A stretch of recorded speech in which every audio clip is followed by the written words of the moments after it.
दर्शकों, मई का महीना जल्दी शुरू होने जा रहा है और ये मई का महीना बहुत कुछ लेकर आ रहा है क्योंकि बहुत बड़ा ट्रांजिट होने जा रहा है। हर ग्रह का ट्रांजिट हो रहा है, खासकर मुख्य जो ग्रह है बृहस्पति, राहु, केतु का ये ट्रांजिट हो रहा है मई में। तो इसका जो प्रभाव हमारे जीवन में देखने को मिलेगा, इसे समझना बहुत जरूरी है। तो इसलिए हमें मासिक राशि फल देश की श्रृंखला में हमने अब तक आपको 6 राशियों के बारे में बता चुके हैं। आज की इस वीडियो में चर्चा करेंगे हमारी 7वीं राशि तुला राशि के बारे में, यानी तुला राशि वालों के लिए मई का महीना कैसे रहेगा, जो ग्रह गोचर की स्थिति बनेगी उसका क्या प्रभाव आपको अपने जीवन के प्रत्येक क्षेत्र में देखने को मिलेगा। फिर वो चाहे आपका स्वास्थ्य क्यों ना हो, शिक्षा करियर क्यों ना हो, कार्य क्षेत्र क्यों ना हो, व्यवसाय या बिजनेस क्यों ना हो, प्रेम संबंध और वैवाहिक जीवन के लिए कैसा रहेगा। साथ ही हम कुछ उपाय भी बताएंगे, तो वीडियो के अंत तक आप जरूर बने रहे। हरे कृष्ण दर्शकों, वैदिक एस्ट्रोकेन में आपका स्वागत है। मैं ज्योतिष आचार्य पूजा। तो तुला राशि वाले अपनी जन्म राशि या लगन के अनुसार देख सकते हैं जो ग्रह गोचर की स्थिति बनने जा रही है वो इस प्रकार है। लग्नेश शुक्र आपके छठे भाव में गोचर करे, जिसमें इनकी अवस्था उच्च की है। इनके साथ अन्य ग्रहों की भी युति बनी हुई है, जिसमें राहु है, बुध है और शुक्र और शनि है।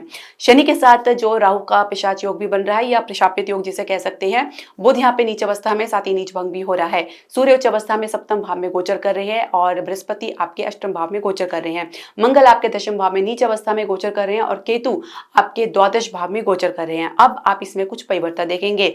7 मई को बुध मेष राशि में प्रवेश कर जाएंगे, यहां से निकल के सप्तम भाव में आ जाएंगे, सूर्य के साथ युति बनाएंगे। बृहस्पति 14 मई को राशि परिवर्तन करेंगे मिथुन राशि में, यानी आपके भाग्य स्थान में पहुंच जाएंगे।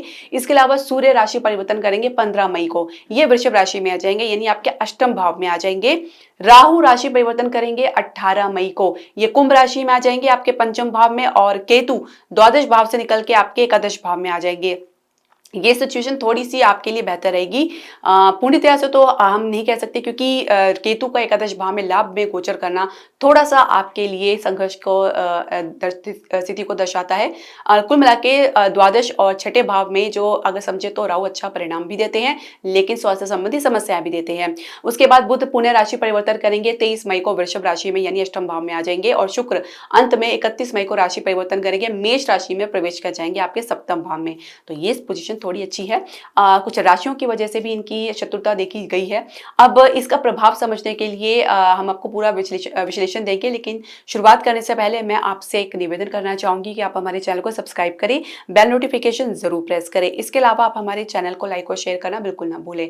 तो स्वास्थ्य की हम बात करेंगे तो काफी कॉम्प्लेक्सिटीज देखी गई है। देखिए, राहु का छठे भाव में गोचर होना कोई ना कोई स्वास्थ्य संबंधी समस्या देता है, तो आप उससे बाहर भी निकलते हैं। एक तरह से राहु आपको एक लड़ने की उकसाता है या मोटिवेट करता है कि आपको जो भी जीवन में संघर्ष मिला है या शत्रु के कारण कुछ आपको कष्ट उठाना पड़ रहा है या किसी अन्य कारण से आपको कष्ट उठाना पड़ रहा है, तो आप अपने संघर्ष से विजय प्राप्त कर सकते हैं। किंतु यहाँ पे शनि भी है, बुध भी है और शुक्र भी है, तो ये कहीं ना कहीं कुछ मिक्स एनर्जी दिखा रहा है, कॉम्प्लेक्सिटीज दिखा रहा है। शुगर की समस्या, स्किन से रिलेटेड प्रॉब्लम, कुछ साइड इफेक्ट किसी मेडिसिन से, या कुछ पुरानी समस्या फिर से उभरना, तो इस प्रकार की कुछ मिली जुली आप समस्या देख सकते हैं। और इसमें कुछ उतार चढ़ाव लगातार आपको देखने को मिल सकता है, जिसमें धीरे धीरे समय के अनुसार आपको परिवर्तन देखने को मिलेगा।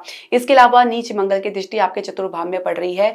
यहाँ पे आपको थोड़ा सा ये समझना पड़ेगा कि जो हृदय के मरीज है या चेस्ट कंजेशन की समस्या से पहले से जूझ रहे हैं, तो थोड़ा अपना ध्यान रखें। स्ट्रेस से, तनाव से आपको दूर रहना है। बृहस्पति अष्टम भाव में गोचर कर रहे हैं और इनकी भी दृष्टि आपके चतुर्भाव में पड़ रही है, तो थोड़ा सा आपको अपना संभल के रहना है। किसी प्रकार की कोई लापरवाही नहीं करनी। यदि कोई समस्या आपकी जीवन में बनी हुई है तो उसको अच्छे से हैंडल करें। इसके अलावा अगर हम समझे तो सूर्य का आपके सप्तम भाव में उच्च अवस्था में गोचर करना और लगन में इसकी दृष्टि पड़ना, तो कहीं ना कहीं स्वयं को आप अंडर एस्टिमेट ना करके चलें। सिचुएशन आपके पक्ष में बनेगी, लेकिन उसमें थोड़ा समय लगेगा। ऐसे में धैर्य को खोना ये एक हल नहीं है। हताश निराश से कुछ भी प्राप्त नहीं हो पाएगा। जो भी आप प्राप्त करेंगे अपनी पॉजिटिव एनर्जी, पॉजिटिव सोच और अपनी सशक्तिकरण से प्राप्त करेंगे, अपने विल पावर से प्राप्त करेंगे। अब हम बात करेंगे आपके शिक्षा और करियर की। तो पंचम भाव के स्वामी शनि कह सकते हैं पीड़ित अवस्था में छठे भाव में गोचर कर रहे हैं। यहाँ पे राहु के साथ इनकी अवस्था थोड़ी पीड़ित मानी गई है। 18 मई तक आपको सावधान रहना है। कुछ भी निर्णय लेना है आपको 18 मई के बाद ही निर्णय लेना है, उसके बाद ही कुछ आप डिसाइड करें तो बेहतर रहेगा। कंपटीशन में काफी कंफ्यूजन की स्थिति देखी जा सकती है, कुछ सफलता मिलते मिलते भी हाथ से जा सकती है। कैंपस प्लेसमेंट में आपको काफी कह सकते हैं कि एक्टिव रहना होगा, अपनी एनर्जी को हाई रखना होगा। कुछ शुरुआत अगर आपको मिली है तो उसको आपको पॉजिटिवली लेना होगा, और यदि कुछ सीखने के पर्पज से रहेंगे तो आप चलेंगे तो आपको डेफिनेटली एक अच्छा मौका मिल सकता है। दूसरी बात यह कि कुछ काम आपको ऐसा करने करने को मिल सकता है, जिसमें आपका सिलेक्शन किसी और वजह से होगा और आपको जो माहौल मिलेगा कुछ डिफरेंट हो सकता है, यानी कि कुछ आपके प्रोफाइल से डिफरेंट मिसमैच हो सकता है। तो ये थोड़ा सा आपके लिए कह सकते हैं कि नेगेटिविटी को क्रिएट कर सकता है माइंड में, जिसमें आप अपने काम को लेकर या अपने कार्य क्षेत्र को माहौल को लेकर काफी ज्यादा निराशाप्रद हो सकते हैं। इसके अलावा मंगल आपके लगन में मंगल आपके दशम भाव में नीच अवस्था में गोचर कर रही हैं। ऐसी अवस्था में आपको अपनी एनर्जी को इंटैक्ट रखना है। किसी के बहकावे में, किसी के उकसावे में आकर कोई भी आपने निर्णय जल्दबाजी में नहीं लेना है। बहुत ही सोच विचार कर निर्णय लेना है और कुछ आपको अपने को समय देना है, क्योंकि इसमें परिवर्तन होता रहता है। हालांकि मंगल यहाँ पे लगभग 2 महीने तक रहेंगे, तो आपको तब तक सावधान रहने की आवश्यकता है।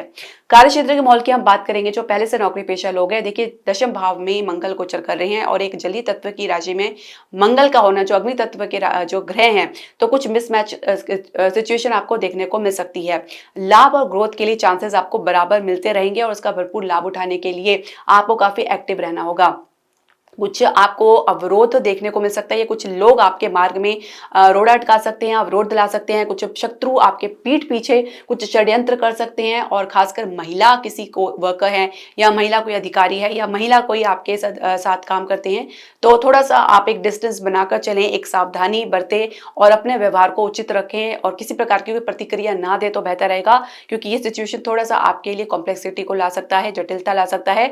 ऐसे में आपको सावधान रहने की आवश्यकता है, क्योंकि परिस्थिति आपके पक्ष में बन रही है, तो उसमें आप ज्यादा हड़बड़ी ना दिखाएं, ना ज्यादा उसमें इन्वॉल्वमेंट दिखाएं। किसी भी चीज को अपने काम पे जितना ज्यादा फोकस बना के चलेंगे और खुद में अपने साथ रहेंगे, बजाय इसके कि इधर-उधर की बातों में आना, गॉसिप करना, इन सबसे जितना दूर रहेंगे उतना आप अपने ग्रोथ को आसानी से प्राप्त कर पाएंगे, क्योंकि एक स्ट्रॉन्ग जो योग बन रहा है, ग्रोथ का, प्रमोशन का बन रहा है, तो आप उसे मिस कर सकते हैं। शुरू के 15 दिन हम बात करेंगे तो काफी अच्छा आपके फेवर में रहने वाला है। इसके अलावा अगर हम बात करें आपके व्यवसाय की, बिजनेस की, तो सप्तम भाव में सूर्य का होना आपके स्टेटस में बढ़ोतरी को दर्शाता है। एक अच्छी दिशा आपको प्राप्त होती नजर आ रही है, जहां पे अपने बिजनेस को एक सही दिशा देते नजर आएंगे। साथ ही आपका जो स्तर है आपके बिजनेस को लेकर, वो काफी उच्च होता हुआ जा रहा है। शेयर मार्केट में आपको थोड़ा सा संघर्ष की स्थिति देखने को मिल सकती है। अपेक्षित लाभ तो नहीं मिल पाएगा, लेकिन फिर भी आपका दिलचस्पी बनी रह सकती है। रियल एस्टेट की हम बात करेंगे, घरेलू उद्योग की बात करेंगे, तो संघर्ष लगातार आपको देखने को मिल सकता है। अब अगर आप देख भी रहे हैं तो आप थोड़ा सा और इंतजार करें। 18 मई के बाद धीरे धीरे इसमें आपको कमी महसूस होगी। बृहस्पति का भाग्य स्थान में आना, एक भाग्य में वृद्धि आपको देखने को मिलेगी। बृहस्पति की दृष्टि आपके लगन भाव में होना, ये भी एक आपके लिए एक कह सकते हैं राहत वाली बात हो सकती है। तो ऐसे में आपको सावधानी बरतनी है। जो भी डिसीजन लेने हैं आपको 18 मई के बाद लेने हैं।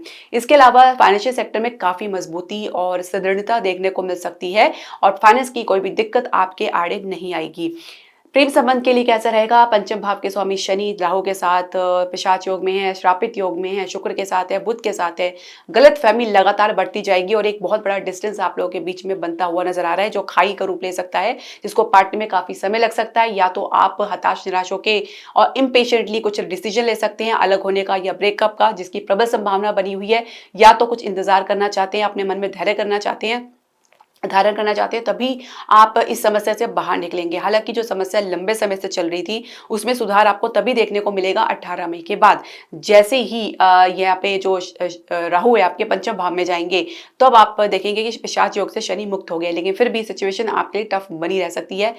राहु का पंचम भाव में होना ये एक अच्छी पोजीशन नहीं है, न ही केतु का दृष्टि राहु पे पड़ना एकादश भाव से। तो कहीं ना कहीं आप अपने प्रेम संबंध को लेकर एक प्रकार से एक बड़ा डिस्टेंस देख सकते हैं और संबंध में पुनः आपके मिलने के बाद भी कुछ खास आप लोगों के बीच में विश्वास और अलाइनमेंट बनता हुआ नजर नहीं आएगा। विवाह की चर्चा में थोड़ा सा समझौता करना आपके लिए थोड़ा मुश्किल रह सकता है, या दूसरी पार्टी की तरफ से कुछ समझौते में कमी देखने को मिल सकती है। दोनों ही अपनी बातों में अडिग रह सकते हैं, जिसकी वजह से रिश्ता बनने में दिक्कतों का सामना करना पड़ सकता है। इसके अलावा विवाहित दंपत्ति की बात करें तो अपनी ईगो को एक साइड में रखेंगे, तभी आप अपने संबंध को एक मजबूती दे पाएंगे। अन्यथा ईगो क्लैश की वजह से एक दूसरे को सिर्फ ब्लेम करते नजर आ सकते हैं और एक डिस्टेंस क्रिएट कर सकते हैं आप एक दूसरे के बीच में। ऐसे में क्योंकि सूर्य आपके सप्तम भाव में गोचर करें उच्च अवस्था में। हालांकि जीवन साथी किसी की सुनना पसंद तो नहीं करेंगे, अपनी करेंगे, अपनी चलाएंगे। और वहां आप जो है कह सकते हैं कि कुछ स्वास्थ्य के कारण या कुछ आसपास के लोगों के कारण कुछ मानसिक स्तर पर भी काफी कह सकते हैं कि हताश निराश महसूस कर सकते हैं। तो एक प्रकार से द्विद्वादशम योग बन रहा है जो सप्तम भाव में और आपके जो है अष्टम भाव में, क्योंकि हम कह सकते हैं कि आपके लग्नेश छठे भाव में गोचर कर रहे हैं, तो ये आपकी स्थिति को थोड़ा नेगेटिवली दर्शा रहा है। इसके अलावा सप्तम भाव के स्वामी नीच अवस्था में दशम भाव में गोचर कर रहे हैं। तो कुल मिला के आप दोनों ही सिचुएशन को पॉजिटिवली नहीं हैंडल कर पाएंगे और यही एक सिचुएशन रहेगी जो आप लोगों के बीच में तनाव उत्पन्न कर सकती है। ऐसे में इंतजार करें, प्रतीक्षा करें और एक दूसरे पर भरोसा करके चलें, सहयोग करके चलेंगे तो बेहतर रहेगा। अन्यथा कुछ समय बाद तो आपको अपनी गलती का रियलाइज होगा ही। संतान प्राप्ति के लिए समय उपयुक्त नहीं है। 18 मई के बाद अगर देखा जाए तो उसके बाद थोड़ा सा कुछ पॉजिटिवली आप चेंजेस देखेंगे और उसमें आपको थोड़ा सा उपाय भी करना पड़ेगा। और संतान से भी यदि आपके पहले से है तो थोड़ा सा कुछ कष्ट उनके कारण देखने को मिल सकता है। यह सिचुएशन थोड़ी सी टफ या नेगेटिव हो सकती है। उपाय क्या करना है? उपाय तो एक लग्नेश को आपको मजबूती देने और सप्तमेश को मजबूती देनी है। साथ ही हो सके तो राहु केतु के लिए आप चिड़ियों को अन्न डाल सकते हैं, सतनाजा डाल सकते हैं। 7 प्रकार के अनाज होते हैं और चींटियों को भी आप भूरा और सूजी ऐसे डाल सकते हैं। इसके अलावा गली के कुत्ते को आप भोजन भी दे सकते हैं। सप्तमेश के लिए आपको मंगल का मजबूती करनी है। इसके लिए आप प्रत्येक मंगलवार को आप हनुमान जी के दर्शन करें, उनको लाल वस्तु मंदिर में दान कर सकते हैं, लाल वस्तु को दान कर सकते हैं। इसके अलावा गाय को मीठी रोटी खिला सकते हैं प्रत्येक मंगलवार को। ये आपके हर घरों को भी मजबूती प्रदान करेगा। और लग्नेश के लिए आप श्री सूक्त का पाठ कर सकते हैं या कनक धारा स्तोत्र का पाठ कर सकते हैं और ये आपके लिए निश्चित तौर से लाभप्रद रहेगा। तो दर्शकों, आप ये जो रेमेडीज है, ये उपाय आप जरूर करें। तो आप इसके अलावा आपके जो भी प्रश्न, सजेशन या क्वेरी आप हमारे कमेंट बॉक्स में जरूर डालें। हरे कृष्णा।